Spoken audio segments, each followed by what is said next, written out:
Hai parents, hari ini kita akan bahas tentang bicara. Banyak orang tua yang khawatir kalau anaknya terlambat bicara nggak? Atau gimana sih caranya melatih supaya anak bisa berbicara dengan lancar dan terampil. Nah, banyak loh aspek-aspek yang mempengaruhi. Dan sebenarnya tahapannya ada 4. Yang pertama, proses mirroring atau berkaca. Jadi, coba ingat-ingat waktu bayi. Mereka seperti berkaca ke anak-anaknya waktu lagi bicara dan anak-anak melihat ekspresi dari lawan bicaranya. Itu proses mirroring. Yang kedua, proses mengeluarkan suara, di mana mereka mulai mengeluarkan suara-suara yang nggak ada maknanya, nggak ada artinya. Lalu yang ketiga, proses mereka mulai berkomunikasi lewat bahasa tubuhnya. Misalnya menunjuk, mengangkat tangan minta digendong. Dan yang terakhir, mereka akhirnya mengeluarkan kata-kata. Nah, proses panjang itu untuk bisa semakin maksimal dalam berkomunikasi harus dioptimalkan setiap aspeknya. Nah, hari ini kita akan bahas dan diskusi langsung dengan dokter yang sangat berpengalaman di bidang literasi dini atau membaca untuk anak-anak usia dini di bagian Montessori, dan beliau sangat berminat terhadap anak-anak usia dini. Kita akan bahas seru tentang apa sih kaitannya membaca itu dengan kemampuan bicara. Mungkin saya kenalin dokter dulu. Orang-orang pasti udah pada kenal sih sama dokter Pinan. Cuma mau bacain Enggak dulu. lah. Tolong Iya, tambahin ya dok kalau silakan. misalnya ada yang kurang. Dokter Pinan ini Ya, beliau dokter sekaligus breastfeeding counselor ya dok ya. iya. Ya, dan mendalami Montessori dan juga literasi. Ya, terutama sih literasi dini sih. Iya, iya. Ini menarik banget tentang Mhm. literasi ini nih yang akan kita bahas. Soalnya orang-orang kan nggak ngerasa kayaknya penting nggak sih literasi buat anak-anak dini, kok kayaknya anak kecil disuruh baca gitu mungkin pikirannya ya. Jadi ini menarik banget dan jarang ada yang tertarik ya ke situ. Berarti Dokter Pina juga suka baca nih. Iya, suka baca dan kayak pengen mengubah stigma kalau misalnya dulu tuh kan membaca itu adalah sebuah hobi ya. Hmm. Padahal sebenarnya membaca itu sebuah skill Hmm. yang harus memang dibiasain dari kecil gitu karena apa-apa kan kita tuh ngebaca semuanya mau sekolah terus sekolah juga membaca buku terus Hmm. kehidupan sehari-hari kita tuh deket banget sama yang namanya membaca gitu jadi kalau misalnya itu dibikin stigma kayak apa membaca itu cuman buat orang-orang yang hobinya membaca itu kayaknya tuh dibikin susah banget gitu. Jadi saya mencoba di sini gimana caranya membaca ini memang dibiasain dari kecil sehingga anak-anak senang baca dan ketika dia besar pun dia paham apa yang dia baca. Karena kan intinya kayak gitu ya. Iya, iya, betul. Makanya banyak anak-anak yang SD atau SMP ya, Dok, itu kalau baca materi pelajaran kan misalnya besok ulangan ya, dia asal baca aja gitu.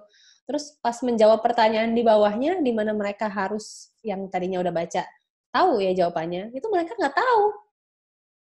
Iya, atau banyak juga yang kalau misalnya membaca paragraf, simpulkan paragraf ini itu susah. Hmm. Dan itu, kadang-kadang tuh bukan anak SD, SMP aja, kadang-kadang yang kita yang udah dewasa pun susah, mesti harus berkali-kali baca dulu baru paham, oh ini inti poin dari paragraf ini tuh yang ini ya, kayak Betul, gitu. betul, betul, betul. Kita aja Mhm. screening dulu, kadang nggak baca semua ya screening. Iya. Mm. Nah, Dokter Pinan ini juga founder Belajar Bareng Bu Pinan ya. Seru banget sih sebenarnya Mmm, di situ iya. materi-materinya ya. Iya, jadi itu, saya tuh pada dasarnya tuh, merasa bahwa yang namanya orang tua itu nggak nggak cuman nggak cukup bekal cinta sama insting doang. Jadi orang tua itu memang harus belajar. Iya, betul. Mau nggak mau harus belajar karena itu berat banget dan setuju kan ya, Bu, kalau misalnya aku panggilnya Bu atau Mbak nih? Boleh apa aja. Ya udah, Mbak aja lah ya. Jadi, Iya. setuju kan ya Mbak, bahwa sebenarnya tuh, apa yang kita lakukan ketika anak-anak masih usia dini, itu tuh ngaruh banget sampai gede, sampai dewasa. Betul, Entah betul. itu karakternya, pola pikir, moralnya, istilahnya Hmm. semuanya tuh ngaruh banget. Jadi, gimana caranya, kita ketika anak-anak ini masih kecil, ketika anak-anak masih usia dini, masih fase egosentris, masih fase yang absorbent mind lah istilahnya Hmm. ya, yang otaknya kayak spons ini kita memberikan nilai-nilai yang berguna buat dia sampai gede gitu. Nah, cuman di sini kan saya kompetensinya terbatas ya, gitu. Makanya di sini juga saya kadang, sering pasti tiap bulan ngadain collab, kayak sama psikolog kah, atau, sama dokter spesialis yang lain, kayak gitu. Hmm, hmm, hmm. Itu tujuannya itu sih. Hmm, hmm, hmm. Jadi saya ngajakin orang tua belajar bareng, gitu. Humble banget ya, padahal banyak banget pengetahuannya dari breastfeeding, Montessori, literasi, tapi masih bilang kompetensinya terbatas, keren banget deh. Iya dong, iya terbatas, beneran deh terbatas, banyak banget yang masih ilmunya tuh jauh di atas saya. Nah, dengan cara begitu tuh saya ngajakin teman-teman, ayo nih saya fasilitasin kita belajar bareng nih sama Hmm. orang-orang yang benar-benar kompeten kayak gitu. Hmm. Mungkin bukan terbatas, tapi memang kacamata kita beda-beda karena kan Iya. dokter, psikolog, atau nanti ada guru, ada terapis, kita sebenarnya harusnya bekerja sama-sama ya dok ya. Nah, itu juga, apa namanya, yang pengen saya ajakin di sini tuh kita tuh bukan, apa ya, bukan untuk saingan, "Oh ini yang paling benar, itu yang paling benar," enggak, Mm. tapi kita nggak gandengan gitu. Itu juga yang saya lakuin ke temen-temen. Nah, masuk lagi. Kok tadi Begi- tiba-tiba hilang? iya, begitulah kalau online memang dok. Heeh, Mm. nggak apa-apa. Tapi nggak apa-apa, yang penting bisa ketemu ya, bisa ngobrol-ngobrol. Mm-mm. Oke, lanjut. Nah, jadi Ya. itu juga yang saya lakuin sama kayak teman-teman praktisi Montessori yang lain. Jadi kita tuh di sini tuh bareng-bareng untuk ngebangun apa ya, generasi anak-anak kita tuh supaya lebih baik kayak gitu. Terus Hmm. juga selain itu juga saya biasanya tuh ngadain kolaborasi sama toko-toko mainan online anak-anak. Mungkin Ya, internetnya lagi nggak stabil ya. Kita iya. sama-sama. Heeh. Iya, tadi tentang collab-collabnya menarik banget ya. Berarti apa selalu ada pembelajaran baru ya dengan berbagai multidisiplin ilmu ya untuk saling Iya, mendukung anak-anak, terutama kayaknya lebih sukanya anak-anak usia dini ya dari iya mm, saya menyusui ya. memang fokusnya ke situ dulu. Belum Hmm. yang ke usia sekolah gitu-gitu belum. Dan lebih banyak memang teman-teman online di Instagram itu anak-anaknya yang masih 6 tahun ke bawah. Hmm. Jadi memang tepat ya, maksudnya memang di sini Dokter Pinan akan banyak membahas tentang anak-anak 5 tahun ke bawah gitu ya, terutama dari Iya. segi aktivitas bermain dengan Montessori dan tadi literasi ya, membaca dini gitu ya. Dan Hmm. Dokter Pinan juga co-founder Klinik Latasi Surabaya ya. Iya. Mhm, mhm, mhm. Menarik deh aktivitasnya apa? Benar-benar terfokus sama memang anak-anak usia dini. Nah, yang Iya. suka orang-orang tanya nih, Dok, kan Hmm. literasi dini itu apaan sih gitu? Sebenarnya kalau literasi itu, kalau bahasa Latinnya ya secara garis besar itu sebenarnya Mhm, belajar. hmm, Nah, cuman di beberapa ahli itu dia dikerucutkan lagi, hmm, jadi kayak kita tuh memahami apa yang kita baca. Waktu hmm, itu juga Menteri Pendidikan juga sempat bilang tuh bahwa yang jadi pondasi kehidupan manusia itu ada dua hal, pondasi berpikir lah istilahnya. Yang pertama itu literasi dan yang kedua numerasi. Nah, hmm, di sini tuh makanya kita sebisa mungkin tuh gimana caranya kita bikin anak itu berpola pikir, mengerti apa yang dia baca, bukan cuman sekedar bisa baca gitu. hmm. Nah, di sini tuh kayak ada tahap-tahapannya gitu. Oh, ada tahapannya juga ya? Iya, tahapannya itu kayak misal kalau misalnya kan kan kita dengan cara membacakan buku ke anak usia Hmm, dini gitu kan ya. Bahkan juga saya nyaranin bacainnya tuh sejak hamil. Jadi kan hamil tuh anak-anak bayi kan dalam kandungan tuh sebenarnya sudah bisa mendengar kan ya, ya. ya, ya. Nah, terus dan juga makin banyak diajakin ngomong itu juga anak juga apa terjadi pembentukan saraf-saraf otaknya juga makin optimal kan gitu.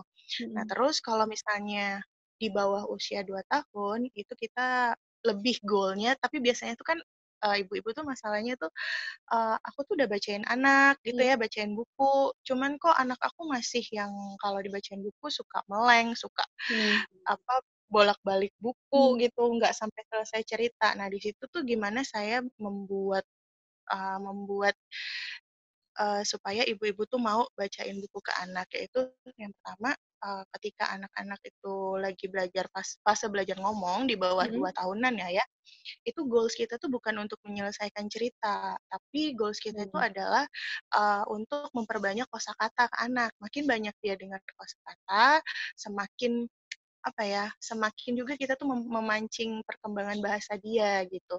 Karena banyak juga orang tua ternyata yang kesulitan menstimulasi anaknya karena kayak biasanya kan ada orang tua yang pendiam, "Aduh aku bingung nih ngomong sama anak ngomongnya gimana ya?" Gitu kan, Betul kayak ngomong betul. sendiri kan ya, Mbak, ya. Iya, Itu betul. ngomong sendiri sama anak tuh kadang bingung cerita apa. Nah, salah satunya adalah, eee, pakai media buku. Jadi dengan Mmm. media buku tuh kita bisa ceritain apa aja dan goals-nya bukan menyelesaikan cerita, meskipun bukunya tuh kita cuman bacain cuman 1 halaman doang atau Mhm. bahas bahas gambarnya doang, itu Mhm. nggak apa-apa, kayak gitu. Banyak kadang-kadang ibu-ibu tuh yang, merasa kesusahan bacain buku ke anak karena itu tadi, karena kok anak aku mah dibacain buku malah nggak mau, kayak gitu Iya, kan. Padahal sebenarnya tujuannya itu bukan bukan bikin anak mau dibacain buku, belum. Itu betul. tahapannya kita cuman kayak menambah kosakata dia dulu, gitu. Bagus banget tadi, goal-nya bukan menyelesaikan cerita.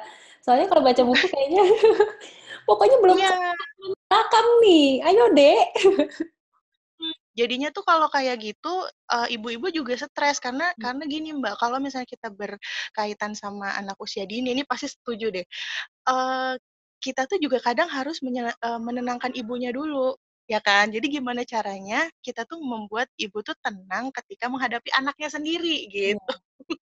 iya betul ya. Kalau iya Makanya kalau kan? naik pesawat kan kita harus pakai seat belt dulu baru pakaiin anak ya. Iya, Maunya ibunya juga bener, belum bisa nenangin mhm, diri, gimana dia nenangin anaknya.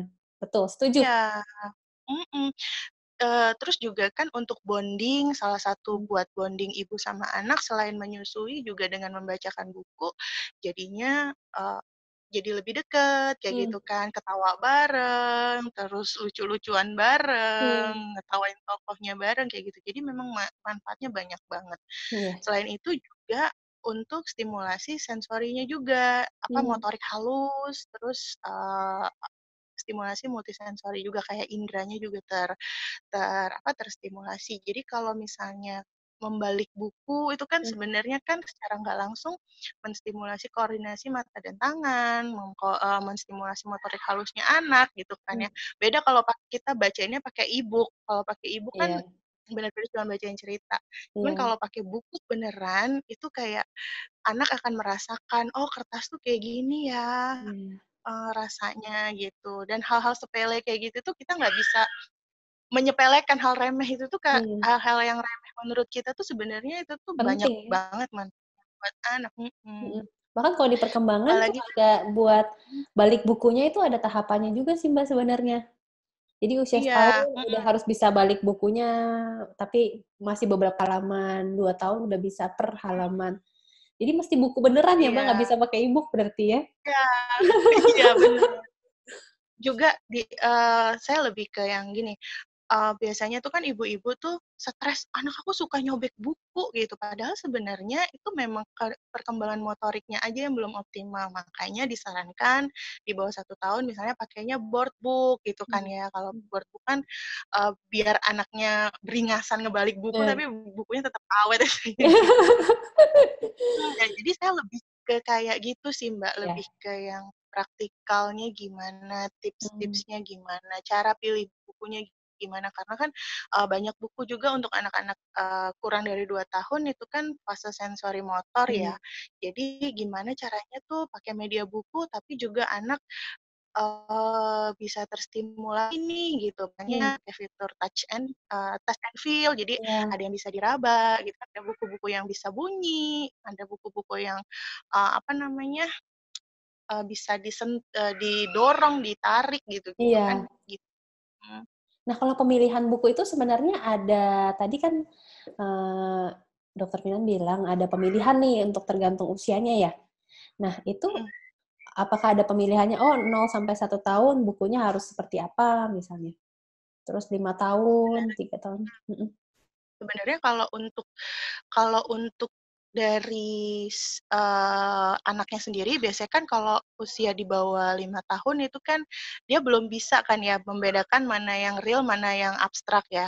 Jadi belum bisa bedain mana yang halu, mana yang beneran gitu kan. Jadi memang kayak new kids on the block lah istilahnya gitu. Jadi, saya saranin, kita tuh cari buku yang real. Jadi cari bukunya yang kalau di bawah 5 tahun itu yang bener-bener, sesuai sifat aslinya. Jadi kalau kodok tuh ngelompat, kalau Mmm. kupu-kupu tuh terbang gitu.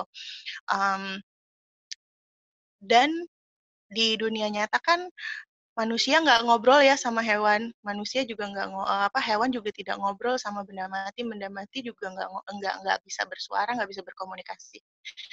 Nah, itu juga saya saranin bahwa pilihlah buku-buku yang, tidak ada dialog antara, benda mati dan tidak ada dialog antara hewan sama manusia. Ada juga Mmm. yang berpendapat bahwa, mmm, hewan yang berperilaku seperti manusia juga nggak disaranin, gitu. Jadi kan ada Oh. kan hewan yang dia punya rumah, pakai baju kayak manusia, gitu-gitu juga Oh, tidak menarik disaranin.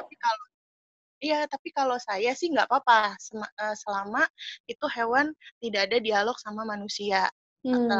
tidak ada, apa namanya, terus, hewan tidak kita nggak sorry sorry kok jadi ribet sih. Jadi makhluk hidup tidak tidak berdialog sama benda mati, Iya gitu. iya iya. Iya. Dan pilih, cerita yang imajinatif, karena jangan yang fantasi. Jadi yang imajinasi Mmm. itu, yang ya tadi ya dengan, real gitu, misalnya buku-buku sejarah, atau metamorfosis, terus juga cerita moral yang ada moral value-nya. Mmm. Beda sama, buku-buku yang fantasi. Buku yang fantasi itu kayak pangeran berubah jadi kodok, nah itu kan fantasi ya, yang Mmm. halu tadi, nah itu Iya. dikurangin. Biasanya tuh, Berarti buku halu eee di atas 5 tahun ya, iya, Dok? di atas 5 tahun. Kadang tuh, agak rancu antara imajinasi sama si fantasi tadi, gitu. Oh, iya iya iya. Dan menariknya kebanyakan orang Nah, tua suka bacain buku fakta loh, Dok. kenapa? Suka orang tua kan, menariknya, oh supaya anaknya pinter, Mhm. 2 tahun pertama dibacainnya buku-buku fakta, kayak ensiklopedia gitu ya, masih 2 tahun bacanya udah, Mhm. ini binatang mamalia apa gitu ya, lalu ikan itu apa aja jenisnya. Nah itu menurut Dokter Minan gimana tuh? Jadi kalau saya tuh, Mhm. nah ini, intinya seperti itu ya secara garis besar. Nah, kita kita, kotakkan lagi nih ke kepentingannya. Mmm. Jadi kalau untuk usia 0 sampai 6 bulan itu kan, kita tahu bahwa, perkembangan penglihatannya lagi ini ya, lagi berkembang ya. Jadi di situ kita milihnya utamakan yang, buku-buku yang high contrast. Jadi Mmm. buku yang hitam, putih, terus ada warna ngejreng satu. Nah itu, sekaligus untuk stimulasi matanya. Nah lalu 6 sampai 1 tahun itu kita pilih karena kan anak suka ini ya, suka apa namanya, masih fase oral, baru-baru masuk fase oral. Iya Gunakan betul. buku-buku yang aman ketika Mmm. dipegang gitu. Jadi misalnya kayak softbook, kayak buku Mmm. bantal kayak gitu ya. Bisa Nah digigit ya? terus baru jadi ada yang titernya, kadang-kadang ada titernya, ada yang bisa Iya. dikesek-kesek Jadi gitu. orang tua nggak Terus stres ya?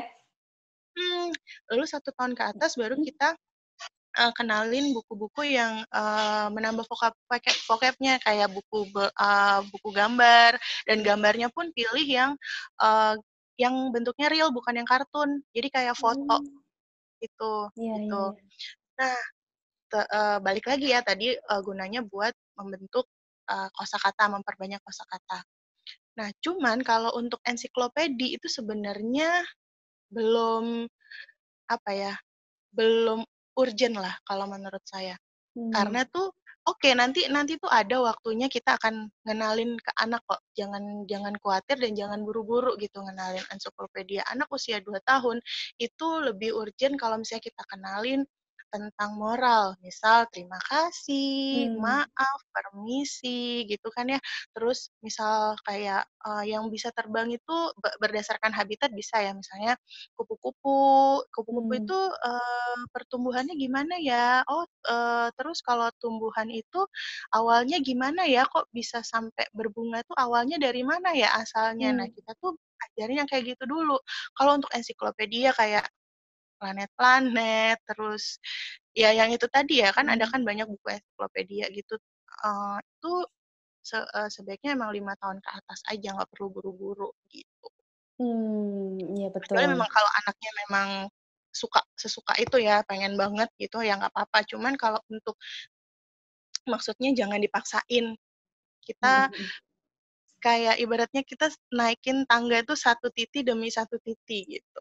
Betul betul. Baru akhirnya nanti um, naik lagi yang gambarnya dominan dibanding tulisan, terus nanti tulisannya diperbanyak, terus nanti usia 3 tahun kita apa menyelesaikan buku, dan setelah dibacakan itu kita diskusi sama anak, ini kira-kira tokohnya apa ya.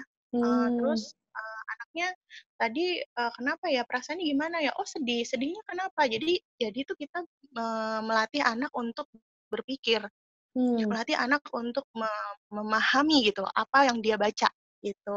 Hmm. Terus baru setelah itu kita kenalin lagi picture book. Jadi silent book, sorry, silent book. Jadi kalau silent book itu cuman gambarnya doang, itu enggak, tapi enggak ada tulisan sama sekali. Di situ anak kita ajak untuk membangun sebuah cerita dari persepsi dia gitu. Hmm. Ini juga nanti berguna untuk ketika dia besar, dia kan pasti nanti akan presentasi ya, Iya betul. presentasi di depan kelas gitu ya. Iya. Nah, itu tuh nanti akan berguna untuk dia membentuk suatu konsep umum ke konsep khusus. Jadi dari gambar itu dia akan menjelaskan banyak sekali hal yang muncul yang dia keluarkan dari gambar tersebut. Nah, kalau misalnya kita bacain buku setelah selesai kita bahas itu dari khusus ke umum. Jadi dia bisa menyimpulkan apa yang dia baca gitu. Nah, baru nanti pada akhirnya kita memperkenalkan anak ke ensiklopedia sama novel yang benar-benar tulisan semua gitu. Jadi Hmm. ada step-stepnya, Iya betul. meskipun memang intinya itu adalah ya udah, sebenarnya kalau anak kecil mau dibacain langsung bacain koran juga nggak apa-apa sebenarnya. Cuman eh, saya lebih ke yang ya step-stepnya lah istilahnya gitu, supaya memudahkan orang tua gitu. Hmm. Dan tadi kegunaannya juga banyak ya, karena step-stepnya mengikuti usia anak, kayak tadi kenapa 6 bulan pertama bukunya harus kontras warnanya, untuk visual stimulasi juga ya. Jadi Iya, memang disarankan sebenarnya mengikuti step-step ini ya. iya, saya Mm-mm. saranin memang ngikutin step-step ini. Cuman balik lagi kalau misalnya keadaannya memang nggak bisa gitu ya, maksudnya ya kan banyak faktor ya, mungkin faktor keuangan yang nggak bisa beli banyak buku gitu ya. Intinya tuh adalah bacain aja anaknya. Bacain apapun lah. Kalau koran pun boleh, tapi jangan berekspektasi tinggi gitu loh. Maksudnya ketika anak 1 tahun, oke lah aku bacain buku yang ini, buku yang apa, kertas gitu, paper book Hmm. gitu ya.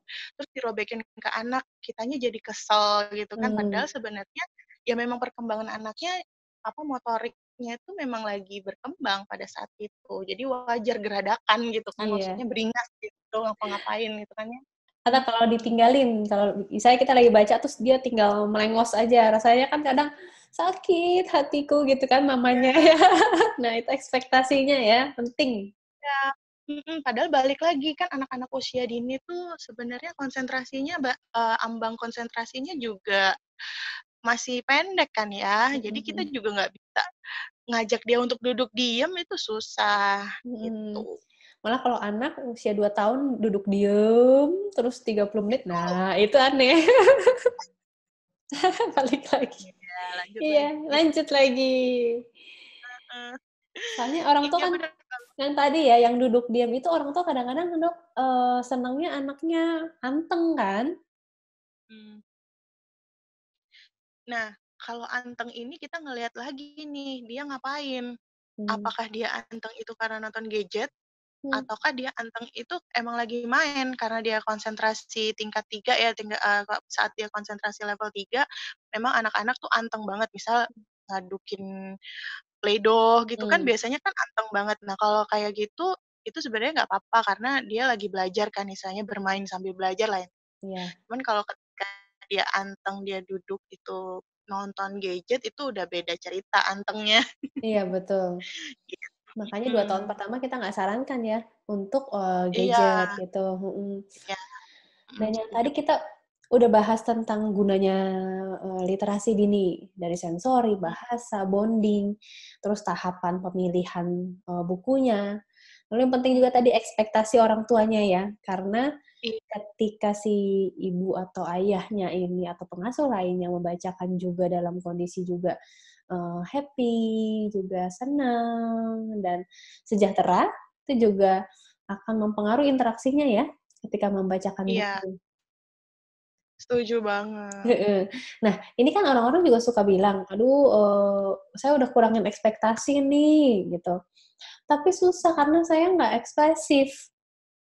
Nah, gimana, ada Oh, tips-tips nggak buat orang tua yang kadang, kalau bacain buku kan ada yang flat tuh misalnya, mhm, bener-bener sesuai teks ya, padahal bisa mhm, kita variasikan misalnya, ya, atau ceritanya ya kita buat seperti anaknya sehari-hari, tapi kan itu mungkin, buat beberapa orang tua sulit, apalagi yang, mhm, kurang ekspresif gitu. Kira-kira ada mhm. tips-tipsnya nggak, Dok? Jadi yang pertama memang, orang tua harus latihan, yang Mmm, pertama. Nah, latihan? latihannya gimana? Mhm. Jadi sebenarnya kan kita kalau dalam parenting itu, kita tuh sama-sama belajar ya sama anak. Jadi kita juga harus belajar membacakan buku nih, gitu. Mmm, Gimana caranya? Yang pertama kalau tips dari saya, awal-awal kalau emang nggak bisa banget ya, sebenarnya kan, kalau bacain buku ke anak tuh harus lucu, harus ekspresif, terus suaranya harus diubah-ubah gitu kan ya, sesuai mhm, tokoh. Kalau memang nggak bisa, kita latihannya caranya adalah pilih buku yang nggak ada dialog. mmm, Jadi, kita nggak perlu, mengubah-ngubah suara, hanya butuh intonasi di situ, gitu. Nah, mmm, intonasinya ini dilatih, intonasi sedih tuh gimana ya caranya, intonasi seneng, semangat tuh gimana caranya. Nah, itu memang harus diulang-ulang. Setelah itu, setelah bisa nih intonasi, pilih buku yang dialognya cuman 2 tokoh aja. Gitu. Jadi, kita ngubah suaranya nggak terlalu yang ekstrim harus sampai 6 kali 6 jenis suara gitu kan, itu nggak dulu gitu. Ya mmm, saran saya sih kayak gitu dulu. Jadi mmm, kita memang harus belajar, nggak harus seperti, professional story reader ya, kalau professional story reader itu kan memang, kayak punya bakat untuk suaranya lebih bulat, suaranya lebih bisa diubah-ubah gitu-gitu, nggak seperti itu sih sebenarnya. Kuncinya cuma intonasinya, intonasi sama ya ubah suara sebisanya gitu. iya betul. Wah, menarik banget Mhm. ya, Dan mmm, sebenarnya satu lagi, mhm, sorry, satu lagi, eee, kita mencoba untuk menggambarkan atau apa ya, latihan menjelaskan gambar secara detail. Misal di gambar itu ada apa, ada gambar rumah gitu.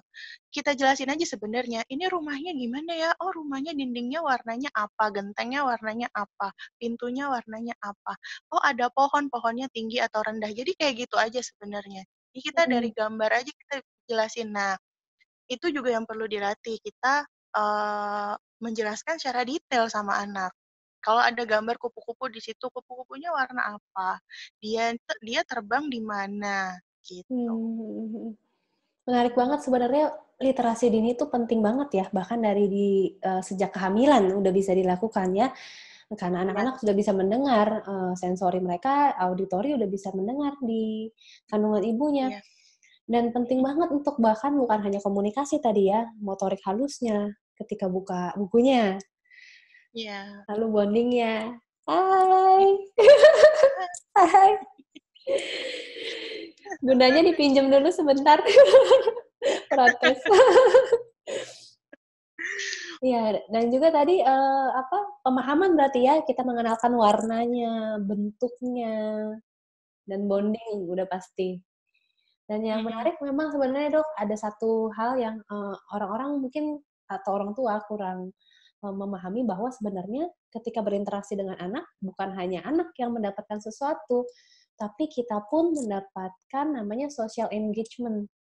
Nah, itu Iya, penting banget untuk kita survive. Jadi ketika iya. bermain dengan anak, usahakan dalam kondisi oke, lalu berinteraksilah sebanyak mungkin ya, terutama dengan Mm, membaca. Banyak banget tadi kegiatannya. mm-mm. Dan Mhm. usahakan hadir 100% buat anak. Hadir Meskipun cuman 100%. iya, meskipun Susah kita loh, Dok. tuh iya, itu tuh kita ngebacain buku tuh meskipun cuma 5 menit atau 10 menit, tapi kalau kita 100% hadir buat dia gitu ya, bener-bener all out gitu ya, itu tuh akan lebih kerasa di anak dibanding kalau misalnya kita membacakan buku sehari 20 biji, tapi itu kayak sambil main handphone atau sambil tidak fokus ke anaknya, itu nggak akan, ya nggak berkualitas lah intinya, Ya, dan gitu. anak merasakan mungkin jadinya dia kabur-kabur karena itu ya. Ya, Kita pun kalau ngobrol, ini makanya kondisi karantina ini mengusahakan dengan online ya, ngobrol nggak dapat reaksi balik pun kadang-kadang sulit untuk kita iya, ngerespon, rasanya nggak enak gitu ngobrol sama orang yang nggak ngelihat kita misalnya. Anak-anak juga iya, begitu ya. iya, Dan banget. ada satu orang namanya Paul Hazard, dia bilang, "Give us books, say the children, and give us wings." Jadi memang buku itu adalah sayapnya anak-anak Iya, untuk bisa mereka berkembang, explore, belajar tentang dunianya, dan itu bisa dilakukan dari sejak dini ya. ya bener banget. Iya, seru deh, Dok. Dan Semoga itu semakin jadi banyak ada orang tua yang iya, mau bacain buku. iya, dan sekarang tuh udah banyak banget juga penggiat literasi dini, udah ada banyak komunitasnya, udah sering dilakukan pelatihannya. Sekarang tuh masalahnya mau atau enggaknya, itu sih. Latihan ya, Dok? Latihan. Latihan. Karena memang parenting is a lifetime learning ya, a journey. Ya, heeh, Kita pun bener-bener. dibentuk lewat Iya, anak setiap ya. fase tuh ada aja dramanya. Iya. Melatih kesabaran ya, dan kewarasan kita juga. Jadi memang Iya, menarik ya parenting. Hmm. dan maksudnya gini, kalau misalnya orang tua yang belajar, itu tuh sebenarnya tuh berguna banget buat kewarasan dia sendiri. Hmm. Karena jadi, misal nih, kalau kita tahu nih orang tua sudah belajar, "Oh manfaat bacain buku tuh ini loh, Hmm. begini loh begini loh begini loh." Jadi ketika ada orang-orang yang julid, yang ketika, "Apaan sih dibacain anaknya dari kecil, emang udah ngerti, emang udah ini." Kita tuh jadi kayak ada barrier sendiri, mana orang yang didengerin doang, diiyain aja, mana orang yang bener-bener, "Oh iya ini saran ya," gitu. Jadi itu Hmm. untuk kewarasan kita, jadi kita nggak gampang insecure, kita Hmm. nggak gampang baper, karena tuh kita tahu, ya jadi itu, kita tahu, dasarnya kita ngelakuin hal itu ke anak tuh apa, gitu. Hmm. Penting Heeh, banget belajar. memang parenting karena memang ini ekspektasi kita sama kemampuan anak yang harus disamain ya. Kalau ekspektasi kita terlalu tinggi, padahal kemampuan anaknya memang belum di usia itu membuat kita frustasi dan akhirnya ya pengaruhnya ke interaksi anak juga ya. Nah, mhm. Mhm. Dan apa ya, menjaga kewarasan itu misal dengan me time, makan es krim, makan enak, itu sebenarnya memang mempengaruhi banget mood kita. Tapi tuh, cuma sementara. Mmm, Kalau misalnya tuh kayak, apa ya, akar dari permasalahan itu nggak kita gali, kayak biang keroknya itu kita biarin, nggak kita cari, itu sama aja kayak, gimana ya, gali tutup lubang gitu loh, Mbak. iya betul. Jadi memang mau nggak mau harus belajar, harus tahu milestone anak. Usia 6 bulan tuh anak harus bisa apa tuh harus tahu orang tua. Anak sendiri, bukan Iya, anak orang. iya. Dan jangan dibanding-bandingin sama anak orang ya. Iya, Bandingin sama bener. target perkembangan di usianya anak itu aja. Mhm. Mhm. Seru deh. Makasih banyak, Mbak. Seneng banget, Iya, saya belajar banyak sama-sama. loh. Langsung Kapan-kapan kita pengen beli ngobrol buku. lagi ya. Iya, mau banget. Langsung kepengen beli buku, cuman udah pada nggak bisa ke mall kan, nanti deh, next Iya, time. Mhm. heeh. Online sekarang. Iya, Wis, semua online. Habis itu bukunya disinfektan semua ya. disemprot dulu. Disemprot dulu, iya. Menarik banget, dan Iya. ini kenapa saya senang banget bagiin tentang ini, karena orang tua di Indonesia harus tahu betapa pentingnya literasi dini. Iya, Ya, betapa setuju pentingnya itu banget. buat perkembangan, dan orang-orang seperti, Dokter Pinan ini yang memang bisa, kita sama-sama membagikan informasi ini demi apa, perkembangan anak-anak Indonesia. Ketika anak-anak Indonesia Iya, berkembang baik, ya pasti nanti masa depan, negara juga jadi lebih baik. Jadi penting banget kita, banget. eee, mem memperkaya informasi buat para orang tua, karena ada satu dokter bilang juga bahwa mencerdaskan ibu itu berarti kita mencerdaskan satu generasi, gitu. Setuju tuh, Mhm mhm. benar. Senang deh, Dok. Iya. Boleh foto nggak, Dok? Oh, kenapa? Kita foto dulu ya, Dok? Oh, ya ya, oke oke oke. Oke. Siap. Cantik sekali, thank you waktunya. Oke. Bye. Sehat-sehat, Bye. Dok. Ya. Nah, gimana hari ini videonya? Seru kan? Jangan lupa kalau misalnya ada yang mau ditanyakan, bisa langsung tanyakan ke bagian komen di bawah ini. Dan jangan lupa untuk like, share, dan subscribe video ini. Sampai bertemu.